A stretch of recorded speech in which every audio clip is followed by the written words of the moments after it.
where we discuss the two widely asked questions from our readers of our monthly MBA magazine with some esteemed guests.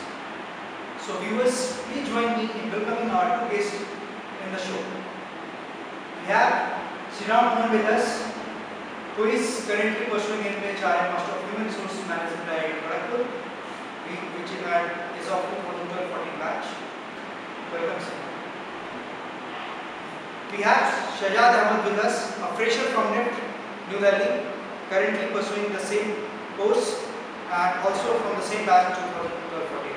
Welcome, Shahjad, on the show. Very warm welcome to both of you from our show, from our viewers all across the world. Thank you very much. Let's start the session. Sriram, as you know, here we discuss the two widely asked questions. Which has been put to our magazine from the viewers, from the readers says. So the first question that got the maximum vote was regarding roles of HR, four primary roles of HR in organizations as a professional. So could you please throw some light on it? Start with say HR as a strategic part.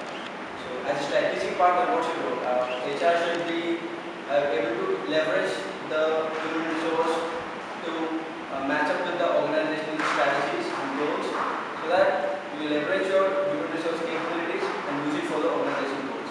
So that's a very important and very strategic role. So it's a kind of liaison between your firm and the stakeholders. Moving forward, as an admin expert, as an HR, you should be very good at your policies. You should have all the data regarding your policies, and you should be like a one-stop solution for all the data. And again, moving forward, HR is a change agent. Very interesting role is this. You need to, as an HR, you need to observe your environment time to time. You need to observe like what new changes have been made in the environment, how you can leverage those changes, bring in your company, and you incorporate and make a good intervention and use those new capabilities, new innovation, technology, everything, so as to empower your employees, extract good productivity from them, and finally drive employees as your competitive advantage. And finally, as an employee champion. As an HR, you would have been doing a lot of activities like recruitment, selection, training, development, and apart from these things, you have to do a lot of things regarding compensations, and you have to deal with your appraisal management. So these are very sensitive areas where HR need to be very cautious about. So now, coming to Mr. Sajjad, the same question. Sajjad, could you please explain us the strategy schema and the kind of implication that it can have, or the role it can have over the organizations? It starts with what is the mission of the organization. It then boils down to the planning stage, and finally the execution, that is the action taking stage.